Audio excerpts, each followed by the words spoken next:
ఓం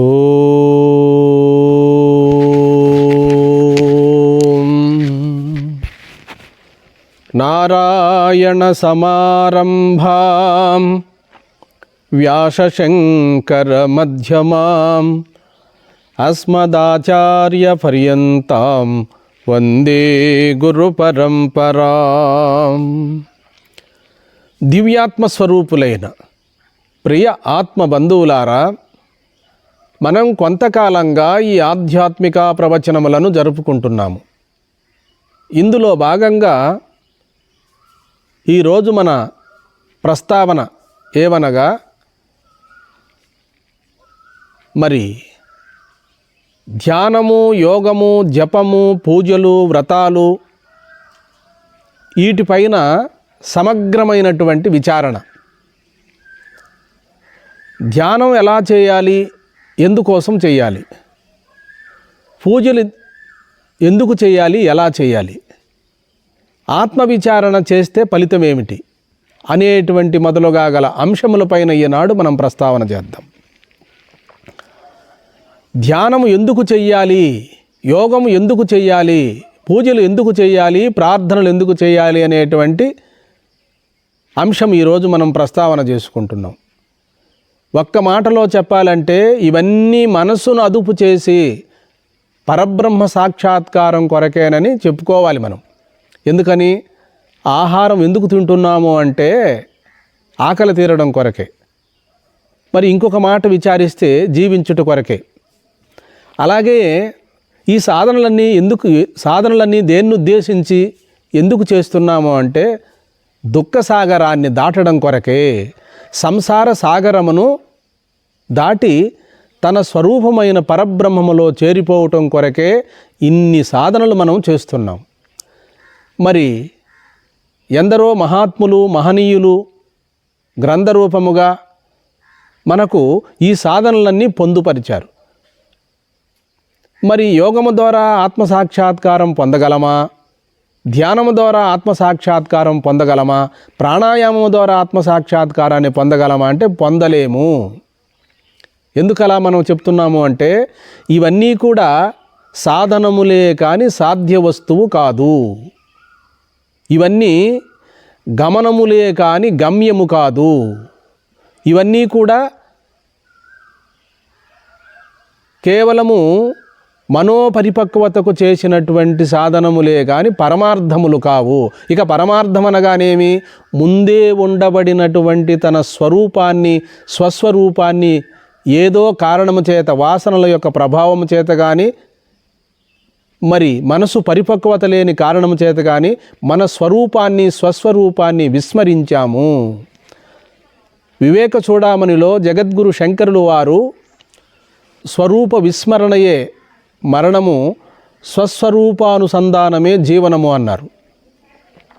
స్వరూప విస్మరణయే అంటే మర్చిపోవడమే, స్వరూపాన్ని గుర్తుపెట్టుకోవడం. జ్ఞానులకు మరణం అన్నది వేరుగా లేదు. స్వరూపాన్ని మర్చిపోవడం అంటే నేను దేహం అనుకోవడమే మరణం, నేను ఆత్మ అనుకోవడమే ముక్తి. అంటే ఇక మరణించేవాడు కాదు తాను దేహంతో మమేకమయ్యి నేను పలానా టైంలో పుట్టాను, పలానా టైంలో వెళ్ళిపోతానేమో, పలానా తల్లిదండ్రులకు పుట్టాను, నేను పలానా జాతివాణ్ణి అని మనము మరణం ఎప్పుడు వస్తుంది మనకు? దేహంతో మమేకమైనప్పుడు. ఏదైతే పుట్టిందో దానికి మరణం ఉన్నది అని చెప్పి వేదాంత సిద్ధాంత ప్రమాణం. ఏదైతే పుట్టుక లేదో దానికి మరణం కూడా లేదు. అలాగైతే ఏదైతే బంధింపబడినదో దానికే బంధము నుండి విముక్తి కావాలి. మరి జనన మరణములు లేని దానికి బంధం ఎక్కడా, విముక్తి ఎక్కడా? కేవలము ముక్తస్వరూపం అని సద్గురువుల ద్వారా శ్రవణ మననాదులు చేసుకొని బ్రహ్మముగా మిగిలిపోవడమే ఇంత ఉపోద్ఘాతం అంతా కూడా. ఇంత వ్యాసమంతా ఎందుకు చెప్తున్నాము అంటే కేవలము తాను పరిపూర్ణ బ్రహ్మమని మాటలతో చెప్తే వచ్చేది కాదది. అది కరుడు గట్టినటువంటి మనసులో ఎన్నో వాసనలు ఉన్నవి. అందుకనే అరణ్యములలో మన ఋష్యాదులు సత్యాన్ని ఆవిష్కరింపజేసుకున్నారు, సమాజానికి బోధ చేశారు. సత్యాన్ని సాధించి విజయాన్ని పొంది విజయ దుందుబిలును మోగించారు, శమరాంకాన్ని చేరుకున్నారు. కాబట్టి ఆ శిఖరములను చేరుకున్నారు. ఏమిటి శిఖరములు అంటే భౌతికంగా చెప్పిన విషయములే. ఇక్కడ గమనమే లేనప్పుడు గమ్యం ఎక్కడ ఉంటుంది? కాకంటే ఇవంతా ఉపోద్ఘాతం అని చెప్పుకున్నాం మనం. వాస్తవంగా విచారిస్తే అసలు తాను బ్రతికుండడమే పరబ్రహ్మస్వరూపం అనే సత్యం తెలియదు.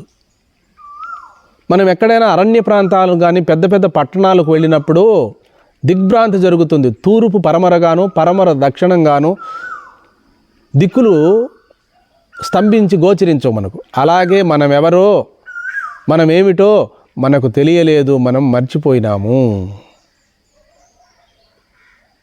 నిద్రమత్తులో కూడా మనకు ఏదో అగమ్యముగా గోచరిస్తూ ఉంటుంది. తద్విధముగానే నీవు పరమాత్మ స్వరూపుడివని చెప్పడం కొరకే వేదమాత మనకు మహావాక్యములను బోధ చేసినది. కాబట్టి ఇంత మరి సూక్ష్మమైనప్పుడు అందరికీ ఎందుకు ఆత్మ ప్రబోధం కలగలేదు అంటే దానికి సరైన సద్గురువు ద్వారాను సాధన సంపత్తి లేని కారణం చేతనే ఆత్మ ప్రబోధం కలగలేదని ఒక సమాధానం. మరి రమణ మహర్షులు వారు ఏం చెప్తారంటే స్వప్రయత్నము కాల పరిపాకము ఈశ్వర కటాక్షము కలిగి తీరుతుంది అంటాడు. కాబట్టి పురుష ప్రయత్నం అనేటువంటిది మెండుగా ఉండాలి. ఎందుకని? అది తానే గనుక తాను పొందవలసినటువంటి స్థితి కాదు, పొందే ఉన్నానని గుర్తించవలసిన అంశం అది. ఎలా గుర్తించడము? సద్గురువుల ద్వారా, స్వానుభవము ద్వారా, శాస్త్రవాక్యము ద్వారా మనము సాధకుడు అనుభవాన్ని గడించవలసి ఉంటుంది. కాబట్టి ఏవో 4 వాక్యములు చెప్పుట చేత కానీ, ఉపనిషత్తులు కొన్ని ఉపనిషత్తులు చదువుట చేత శ్రవణం చేయడం వల్ల కానీ, 1 గంట 2 గంటలో కూర్చొని ధ్యానం చేయడం వల్ల కానీ ఇది ఎన్నటికీ సాధ్యం కాదు. స్వామి, మరి మీరు పూజలు, వ్రతాలు, ప్రార్థనలు, తీర్థయాత్రలు వీటి వల్ల ఆత్మసాక్షాత్కారం పొందలేం కదా అన్నారు కదా, ఇవి నిరుపయోగమా అని మీరు అడగవచ్చు. ఎన్నటికీ కూడా నిరుపయోగం కాదు. ప్రతి ఒక్క పని, ప్రతి ఒక్క కార్యము సకాలములో ఫలించి తీరుతుంది. ప్రతి కర్మ కూడా సమకాలములో అది ఫలితాన్ని ఇస్తుంది. కాబట్టి ఈనాడు చేసినటువంటి పూజలు, వ్రతాలు, ప్రార్థనలు మరి వృధా అయితే కావు. మరి మన ప్రయత్నము ఈశ్వరానుగ్రహం కానీ కలిగి ఉంటే ఈ జన్మలోనే మనం ఆత్మస్వరూపాన్ని, ఆత్మవిజ్ఞానాన్ని పొందగలం. లేదా మరు జన్మలోనైనా ఇవి ఫలిస్తాయి. ఈ సాధనలు వృధా పోవు. మనం ఏమి తలంచామో ఒక్క తలంపు కూడా వృధా కాదు, ఫలితాన్ని ఇవ్వకుండా పోదు. చెడు తలంపైన మంచి తలంపైన అది సకాలములో ఫలితాన్ని ఇస్తుంది అంటాడు స్వామి వివేకానంద. ఒక సాదృశ్యాన్ని వ్యాసాశ్రమ వ్యవస్థాపకులు మహర్షి మలయాళ స్వాములు వారు చెప్పారు. వేసవి కాలములో చెట్ల నుండి పడే గింజలన్నీ కూడా భూమిలో నిక్షిప్తమై 6 మాసములు ఎండ కాస్తూ ఉంటుంది. అక్కడ ఏమీ కనిపించవు. వర్షం పడిన మరో రోజే 2-3 రోజులకే, వారం రోజులకే భూమిలో పడిన విత్తనములు ఏ విధంగా ఆయా మొలకలు ఏ రూపంగా అంకురించి పైకి వస్తాయో తద్విధముగానే ధ్యానానికి కూర్చుండే సమయములో ఎప్పుడో ఎక్కడో తాను చిన్న వయసులో చేసిన పనులు కూడా గుర్తుకొస్తాయి. ఈ గుర్తుకొచ్చి సాధకుడికి మేలు చేస్తాయి. కొంతమంది దిగులు చెంది దుఃఖపడుతూ ఉంటారు. అవి ఎంత సంకల్పాలు, వికల్పాలు ఎంత ఎక్కువగా వస్తాయో అంత తొందరగా తగ్గిపోతాయి. జీవితము నిస్సారం అనిపిస్తుంది సాధకులకు. నేనేమీ సాధించలేనేమో అనుకుంటాడు. తిరిగి సాధన చేయగా, ధ్యానం చేయగా, యోగం చేయగా పరిపక్వతావస్థలో నిర్విశేష స్థితిని పొందుతారు సాధకులు. ఈ అంశాన్ని వారుగా గుర్తించుకోలేరు. దుర్బలులు అనుకుంటారు. తమను తామే నిందించుకుంటారు. తాను అల్పుడుని అనుకుంటారు. తానెప్పుడు అల్పుడు కాదు, తానెప్పుడు దుర్బలుడు కాడు. తనలో ఉన్న చైతన్యం పరమాత్మ స్వరూపమే అనేటువంటి స్థితిని సద్గురువులు బోధ చేయాలి, లేదా సద్గ్రంథములన్నా బోధ చేయాలి. అందుకనే స్వామి వివేకానంద, నీవెప్పుడు దుర్బలుడివి కావు, నీవు సాక్షాత్తు మూర్తి విభించిన పరమాత్మ స్వరూపుడివే. మానవుని నైజము పూర్ణత్వము, పురుషుడు అనగా పూర్ణత్వం గలవాడు అని చెప్పి మనకు శాస్త్రములు చెప్తున్నవి. పురుషుడు అనే శబ్దానికి పురమనందు వసించువాడు పురుషుడు, నవద్వార పురే దేహి అంటాడు శ్రీకృష్ణ పరమాత్మ. కాబట్టి ధ్యానం చేసేటప్పుడు మనసు నిశ్చలంగా లేదే అంటే అది సత్వగుణానికి రావాలి. మనసు ప్రసన్నంగా ఉండాలంటే సత్వగుణానికి రావాలి. సత్వగుణానికి రావాలంటే సాత్విక ఆహారం కావాలి, న్యాయార్జిత ఆహారం కావాలి, మితాహారం కావాలి. భోంచేసేటప్పుడు కూడా దైవ భావనతో భుజించాలి. అప్పుడు మనసు మనం తినే ఆహారము సత్వగుణ ప్రధానం అవుతుంది. సత్వగుణ ప్రధానం కలిగినటువంటి వారికి సాధన సులభమవుతుంది. కాబట్టి ఈ మనసు సత్వగుణానికి రావాలంటే ఒక ఆహారమే కాదు, మన ప్రయత్నం కూడా ఉండాలి, అభ్యాసం కూడా చేయాలి. రెండోది సూక్ష్మము, మనసులో ఎక్కువ కాలుష్యం ఉండినా కూడా మనసు సత్వగుణానికి రాలేదు. ఈశ్వరార్పణ భావనతో సత్కర్మలు ఆచరించినప్పుడు మనసులో ఉన్న క్రమక్రమేపీ తగ్గుతుంది. తగ్గినప్పుడు మనసు నిరావరణమై ఏ ఆవరణము లేక గాలి లేని చోట దీపం వలె నిశ్చలముగా ప్రకాశిస్తుంది. ఆ నిశ్చలముగా ఎప్పుడైతే ప్రకాశించిందో తెలియని సాధక దశలో దాన్నే సమాధి అనుకున్నారు, ఏకాగ్రత అనుకున్నారు, ఎన్నో పేర్లతో పిలుచుకున్నారు. ఇన్ని లేవు, ఉన్నది ఒకే ఒక పరిపూర్ణ బ్రహ్మము. మనకు తెలియనప్పుడు మనసు ఏకాగ్రత అయినప్పుడు అదే సమాధి, సవికల్ప సమాధి అనుకున్నాము, మరి ధ్యానం అనుకున్నాము, యోగం అనుకున్నాము. ఇవన్నీ కూడా తెలియని ఆరంభ దశలో చెప్పుకున్నవే. మరి రమణ మహర్షులు వారు ఏమంటారు? నీవు కేవలము సాక్షి స్వరూపుడై ఉన్నావు. నీవెప్పుడు మనసు చెలిస్తూ ఉన్నప్పుడు కూడా నీవు మనసు కాలేదు, నీవు నిర్ణయిస్తూ ఉన్నప్పుడు కూడా బుద్ధి కాలేదు, నీవు అహంకరించేటప్పుడు అహంకారం కాలేదు, నీవు చింతించేటప్పుడు చిత్తం కాలేదు, నీవెప్పుడూ సాక్షి స్వరూపుడయ్యే ఉన్నావు. అలా ఉంటేనే నా మనసు బాగలేదు అంటున్నావు నువ్వు. ఎందుకని? సాక్షి లేక సాక్ష్యములు లేవు, అంటే తెలుసుకుండేవాడు లేక తెలియబడేటి లేవు. అందుకని అనుభవ స్వరూపుడై నీవెప్పుడు ఉన్నావు. నీ అనుభవంలోనే నీకు జాగ్రత్త తెలియబడినది, సుషుప్తి తెలియబడినది, స్వప్నం తెలియబడినది. ఈ తెలియబడేటివన్నీ కూడా త్రిపుటి, ఇవి దృశ్యములే. జాగ్రత్త ఒక దృశ్యము, స్వప్నం ఒక దృశ్యము, సుషుప్తి కూడా ఒక తెలియబడుతూ ఉన్నది. అది కూడా ఒక అజ్ఞానముగా నీకు నాకేమీ తెలియలేదు, చీకటిగా ఉంది అంటున్నావు. ఆ చీకటిని కూడా నీవు తెలుసుకుంటున్నావు. నీవెప్పుడు అనుభవ స్వరూపుడయ్యే ఉన్నావు. ఏ జాగ్రత్తను తెలుసుకుంటున్నావో అనుభవ రూపుడై, స్వప్నములో స్వప్నాన్ని ఎట్లా తెలుసుకుంటున్నావో, సుషుప్తిలో ఎట్లయితే అనుభవాన్ని పొందుతున్నావో, ఈ మూటికి కూడా అనుభవం మీదనే నీవు వచ్చిపోతున్నవి. ఈ మూటికి కూడా నువ్వు సాక్షివి. నేనెప్పుడు ఈ విషయములు కాదు, నేను విషయి నేనని చెప్పి నువ్వు అనుభవానికి తెచ్చుకోమని చెప్పి రమణ మహర్షుల వారు చెప్తారు. అలా శాంభవి ముద్రలో, శాంభవి ముద్ర అంటే యోగం చేశాడని కాదు, అలా సాక్షిగా తటస్థంగా ఉన్నారు. అక్కడ ఏ ముద్రలు లేవు, యోగము లేవు, జపాలు లేవు, కేవలము యోగ పరిభాషలు అలా చెప్పారు. తానెప్పుడు తుర్యస్వరూపుడై తుర్యాతీత స్థితిలో ఉండేటువంటి వాడు, తానెప్పుడు బ్రహ్మముగా మిగిలిపోయినటువంటి వాడు. ఈ యోగ శాస్త్రాలన్నీ ఆ బ్రహ్మాన్ని ఇలా వర్ణించాయి. తుర్యమని, తుర్యాతీతమని, యోగమని, ధ్యానమని, యోగ సమాధని యోగ శాస్త్రాలు చెప్పాయే కానీ మరి వేదాంతం మనకేం బోధించింది? మరి యోగశాస్త్రాలు అలా బోధించాయి, వేదాంతం ఏం బోధించింది స్వామి అని మీరు అడిగితే సూక్ష్మంగా మీరు విచారించి తెలుసుకొనగలరనే నేను మనవి చేసుకుంటున్నాను. మేము తెలుసుకుంటాం లేదు స్వామి, మీరు చెప్పండి అని అంటారుగా. అన్నప్పుడు నేను చెప్పే సమాధానం ఒకటే. యోగ సాధనలన్నీ కూడా ఇలా చెప్పాయి. నిర్వికల్ప సమాధని, యోగాభ్యాసమని, ధ్యానమని, యోగమని, జపమని, పూజలని, వ్రతాలని చెప్పాయి. ఎందుకని? ఆ పరమాత్మను పొందడానికి ఇన్ని మార్గాలు చెప్పాయి. కానీ వేదాంత శాస్త్రాలు ఏం చెప్పాయి? ప్రజ్ఞానం బ్రహ్మ, అహం బ్రహ్మాస్మి, తత్వమసి, అయమాత్మా బ్రహ్మ అని చెప్పాయి, బోధించాయి. సద్గురువులు మనకు బోధ చేశారు. చూడండి, ఇక్కడ కేవలము శబ్ద ప్రమాణము చేతనే, మహావాక్య ప్రమాణము చేతనే ఆత్మజ్ఞానం కలుగుతుంది అన్నారుగా. ఇక్కడ చేయవలసింది లేదు. ఇక్కడ ధ్యానము అనే శబ్దం వినపడిందా? వినపడిన వెంటనే ధ్యానం చేసే ప్రక్రియ మిగిలి ఉంటుంది. యోగము అనే శబ్దం విన్న వెంటనే యోగాభ్యాసం చేసే ప్రక్రియ మిగిలి ఉంటుంది. ప్రజ్ఞానం బ్రహ్మ అంటే ఇక చేసే క్రియ మిగలదండి. సూక్ష్మంగా గుర్తించండి. వాక్యార్థ జ్ఞాన సమకాల ఏవతు పర్యవసితో భవతి అని ముండకోపనిషత్తు భాష్యములో శంకరుల వారు ప్రబోధించారు. మీరు విని ఉండలేదా? కాబట్టి పూర్వమీమాంసలో జైమిని మహర్షి ముందు బ్రహ్మచర్యాన్ని వహించి గురుకులానికి వెళ్ళి ముందు వేదాన్ని సమగ్రముగా అధ్యయనం చేసిన తర్వాత ఆ వేదములో చెప్పబడినటువంటి కర్మకాండ మిగిలి ఉంటుంది, దాన్ని ఆచరించాలి. అయితే జ్ఞాన విచారణలో ఉత్తర మీమాంసలో జగద్గురు శంకరాచార్యులు వారు ప్రబోధించారు కదా వాక్య ప్రమాణం. అక్కడ జైమిని మహర్షి బోధించేది ఏమంటే, ధ్యానము చేసి ఆ మరణించే సమయంలో పరమాత్మను పదే పదే మననం చేసుకొని ఆ ధ్యాసతో కానీ మరణిస్తే పుణ్యలోక ప్రాప్తి కలిగి సత్యలోకానికి వెళ్ళి అక్కడ తాను బ్రహ్మముగా బ్రహ్మపదాన్ని పొందుతాడు అని చెప్పి అక్కడ మళ్ళా ఒక ముక్తిని చెప్పబడింది. అది దాన్ని క్రమముక్తి అన్నారు.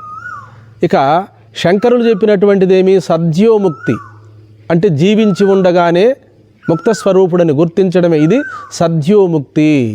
అంటే సాధనల చేత పొందబడేది కాదు. ఒకరేమో జైమిని మహర్షి పూర్వమీమాంసలో పుణ్యకార్యాలు ఆచరించి ఉత్తరాయణ పుణ్యకాలంలో ఆ బ్రహ్మరంధ్రము ద్వారా దశమద్వారము గుండా సత్యలోకం చేరుకొని సత్యలోకములో బ్రహ్మదేవుని ద్వారా మహావాక్య విచారణ చేసుకొని బ్రహ్మదేవుని 1000 మహాయుగాలు గడిచిపోగానే ఆ బ్రహ్మదేవుడు సగుణము నుండి నిర్గుణానికి మారే సమకాలంలో ఈ జీవులను అందరినీ తీసుకొని తాను కూడా విష్ణు పదాన్ని పొందుతాడు, ముక్తి ఆలస్యమవుతుంది అని చెప్పడం జరిగినది.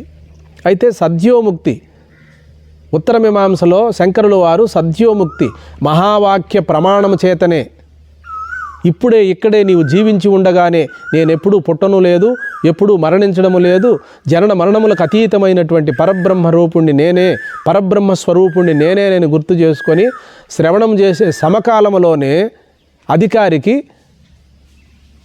ఆత్మజ్ఞానం కలుగుతుంది. తాను ఇంక చేయవలసినటువంటి పని లేదు. కాబట్టి యోగ శాస్త్రాలన్నీ ధ్యానం చేయమంటాయి, యోగం చేయమంటాయి, జపం చేయమంటాయి, ప్రార్థనలు చేయమంటాయి. ఇవన్నీ కూడా అలా చెప్పింది. ఒక శృతిమాతే ఇటు నిరాకారంగాను సాకారంగాను బోధించింది అధికారి భేదాన్ని బట్టి. కాబట్టి చిట్ట చివరగా అందరూ తెలుసుకోవాల్సిందేమి, బ్రహ్మం అనేటువంటిది తన స్వరూపమే కానీ స్వస్వరూపమే కానీ అన్యము కాదు. సాకారాన్ని బోధించిన వేదమే నిరాకారాన్ని బోధించింది. సగుణాన్ని బోధించినటువంటి వేదాంతమే నిర్గుణాన్ని కూడా బోధించింది.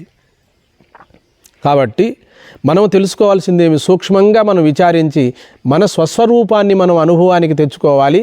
అది సద్గురువుల ద్వారా, సద్గ్రంథముల ద్వారా, సాత్విక ఆహారము ద్వారా, సజ్జన సహవాసము ద్వారా మనం ఆత్మానుభవాన్ని పొంది తాను బ్రహ్మముగా మిగిలిపోవడమే ఇందులో ఉన్న పరమార్థము, ఆంతర్యము, చిట్ట చివరి నిష్కర్ష తాను పరిపూర్ణ పరబ్రహ్మమేనని చెప్పి ఎన్ని జన్మలకైనా ఎన్ని రోజులకైనా మనం గుర్తించుకోవలసినటువంటి చిట్ట చివరి నిష్కర్ష ప్రజ్ఞానం బ్రహ్మ అని మిగిలిపోవాలి. కాబట్టి యోగశాస్త్రాలన్నీ భగవంతుడు వేరుగా ఉండాడని చెప్పి సాకారాన్ని బోధిస్తాయి యోగశాస్త్రాలు. ఇవి ద్వైత దర్శనమే కానీ అద్వైత దర్శనం కాదు. అద్వైత దర్శనం అంటే తనకు తాను బ్రహ్మముగా మిగిలిపోవడమే. కాబట్టి మనము ఇవన్నీ కూడా చేసుకుంటూ చిట్ట చివరగా మనము ధ్యానము, యోగము, జపము, పూజలు, వ్రతాలు ఇవన్నీ కూడా వృధా కావు.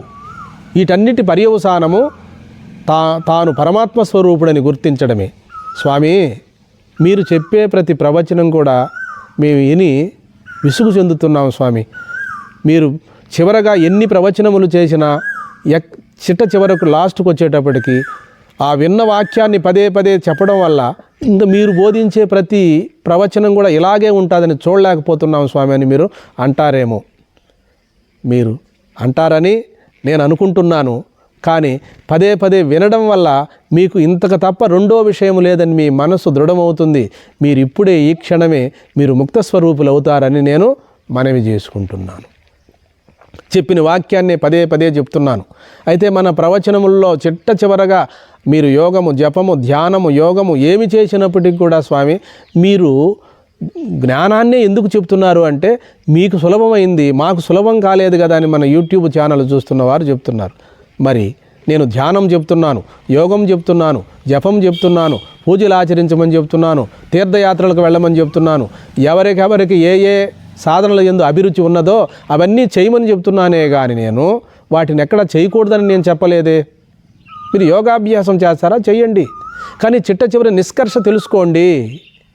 మీరు ఏం చేసినప్పటికీ కూడా ఇవన్నీ దృశ్యములే కానీ దృక్కు కాదని మీరు దృక్కును గుర్తించగలరనే నేను మనవి చేసుకుంటున్నాను. మీరు ఈ సాధనలు ఎంతకాలం చేస్తారు? 10 ఏళ్ళు చేస్తారా, 20 ఏళ్ళు చేస్తారా, 30 ఏళ్ళు చేస్తారా, లేదు చనిపోయే వరకు చేస్తారా? కాదు. మీరు లక్ష్యాన్ని చేరుకోవాలంటే మీరు యథార్థమైన సత్యాన్ని మీరు బోధపడేటట్టు సద్గురువుల ద్వారా శ్రవణ మననాదులు చేసుకోవాలి. పూర్వకాలంలో నీలి చెట్టు నుండి నీలి మందును తీసి ఇంకులో మన ఇంకు ప్యానాలు రాసేవాళ్ళు. ఆ చెట్టును పెంచడమే మనం ధ్యేయంగా పెట్టుకుంటే ఆ చెట్టు ముదిరిపోయి నీలి మందు రాదు, బెండైపోతుంది. అలాగే సాధనలే పరమార్థం అని చెప్పుకున్నట్లయితే గమ్యాన్ని చేరలేము, మన స్వరూపాన్ని గుర్తించలేము. చెరుకును పోషించడమే పరమార్థంగా పెట్టుకుంటే సకాలంలో చెరుకు నుండి చెరుకు రసము రాదు, చెరుకు పండిపోయి ముదిరిపోయి బెండైపోతుంది. అలాగే ధ్యానము, యోగము, జపము, పూజలు, వ్రతాలు ఇవే పరమార్థము, వీటికంటే వేరేది లేదని మీరు అనుకున్నారా? మీరు వాటిల్లోనే తగులుకుంటారు. శబ్దజాలం మహారణ్యం చిత్తభ్రమణ కారకం అన్నారు జగద్గురు శంకరాచార్యులు వారు వివేక చూడామణిలో. సాధనలు ఉండాలి, యోగాభ్యాసం ఉండాలి, పూజలు ఉండాలి, ప్రార్థనలు ఉండాలి. వాటికి కూడా కొంతకాల పరిమితి ఉంది. తర్వాత మనం చేయవలసింది ఏమిటి అంటే ఆత్మానాత్మ విచారణ చేసుకొని తాను పరిపూర్ణ పరబ్రహ్మమని శాస్త్ర ప్రమాణముతో, గురువాక్యముతో, స్వానుభవములో సాధకుడు గడించాలి.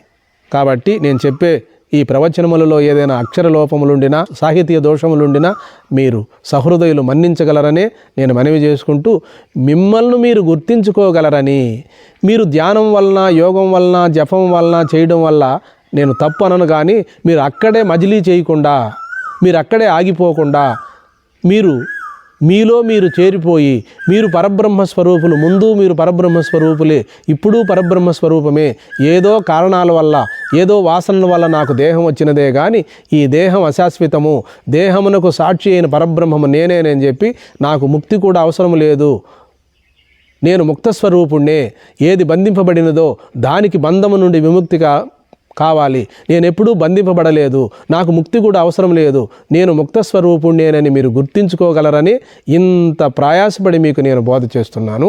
భగవంతుడే నా ద్వారా పలికిస్తున్నాడు. సర్వే జనాః సుఖినో భవంతు, లోకా సమస్తా సుఖినో భవంతు. హరి